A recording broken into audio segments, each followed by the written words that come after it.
Bagi aku, ada banyak momen berkesan di bulan Ramadan tahun ini. Selain war takjil yang seru banget pastinya. Di Ramadan tahun ini, aku punya banyak waktu untuk ketemu dan berkenalan lebih dalam lagi sama diri aku sendiri. Kalau kalian pernah dengar teori tentang salah satu manfaat puasa adalah untuk melatih kesabaran, di tahun ini aku benar-benar membuktikan teori itu. Sesederhana mau makan dan minum aja harus nunggu maghrib dulu. Mau beli jajan yang kita mau harus war dulu sama pemburu takjil yang lain biar kebagian. Dari hal sederhana itu aja, akhirnya aku terlatih untuk bersabar dalam mendapatkan sesuatu dan lebih menikmati alur hidup. Kita nggak boleh terburu-buru, nggak boleh menyerah menahan hawa nafsu seperti lapar dan haus, karena kita pasti bisa makan dan minum yang kita inginkan, tapi kalau waktunya udah tepat, yaitu ketika maghrib tiba. Dari kegiatan berpuasa, aku belajar untuk menjalani hidup dengan santai tapi bermakna. Dan intinya menjalani hidup itu tenang aja, karena semua udah ada waktunya. Selama menjalankan ibadah puasa, kita semua juga pasti tahu kan ya, kalau selama menunggu waktu maghrib tiba, kita dianjurkan untuk memperbanyak pahala dengan melakukan kegiatan-kegiatan bermanfaat, bukan cuma sekedar rebahan dan tidur. Artinya, meskipun semua udah ada waktunya, dalam mencapai sesuatu, kita tetap harus berusaha yang terbaik, bukan cuma sekedar leha-leha dan pasrah sama keadaan. Dan semua itu adalah esensi dari slow living. Bulan Ramadan gak cuma melatihku untuk melakukan slow living, tapi juga melatihku banyak hal. Ramadan mengajarkanku untuk memiliki sifat maklum dan menghormati, serta menghargai sebuah proses.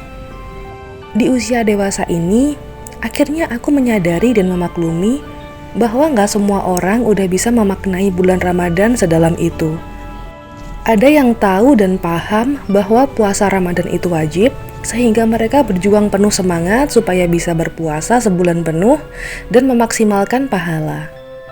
Ada yang excited dan sadar banget kalau bulan Ramadan itu adalah bulan spesial, sehingga mereka nggak mau menyia-nyiakan kesempatan dengan beribadah semaksimal mungkin.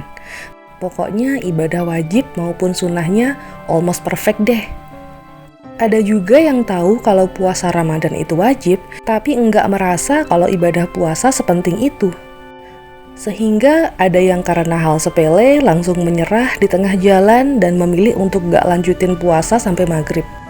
Ada juga yang dengan sadar emang sengaja alias niat banget untuk gak puasa. Mereka tahu itu dosa, tapi mereka gak menganggap sepenting itu. Ada pula yang menjalani Ramadan dengan biasa aja.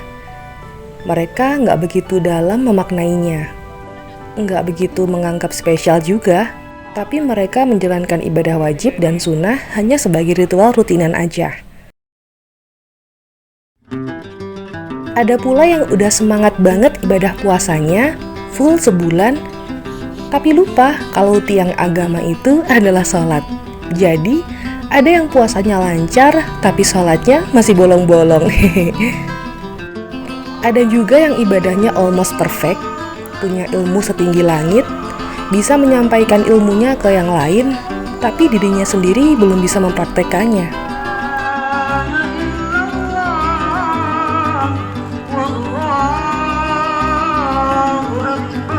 Anyway, aku pun belajar dari mereka semua, bahwa pada intinya nggak ada yang sempurna dan semua manusia itu berproses. Yang tahun ini masih gitu-gitu aja, belum tentu tahun berikutnya masih stuck gitu-gitu aja. Allah bisa memberi hidayah kapan aja, sehingga manusia itu akan selalu berproses.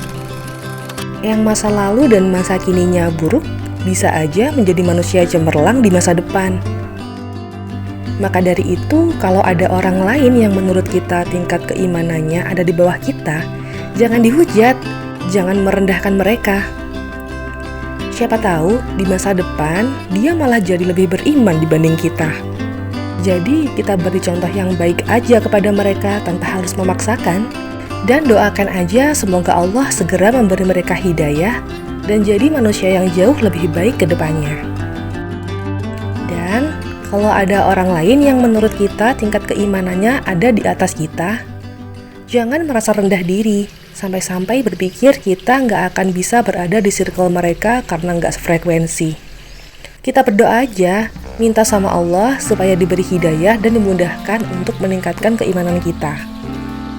Makanya kita berdoa semoga tahun berikutnya Allah mempertemukan kita lagi dengan bulan Ramadan dalam keadaan lebih baik, sehat, bahagia, dan enggak kekurangan suatu apapun. Enggak hanya bulan Ramadan, Lebaran pun memberiku banyak sekali pelajaran. Melalui momen Lebaran, aku belajar untuk benar-benar hidup di masa kini. Dengan memaafkan orang-orang yang menyakiti kita di masa lalu. Jangan terjebak di masa lalu. Lapangkan hati untuk memaafkan dan siapkan diri dengan penuh semangat untuk menyambut kejutan dan keajaiban indah yang akan datang setelah Lebaran. Nikmati dan syukuri apapun yang Allah beri di masa sekarang, karena apapun yang sedang kita miliki saat ini adalah yang terbaik.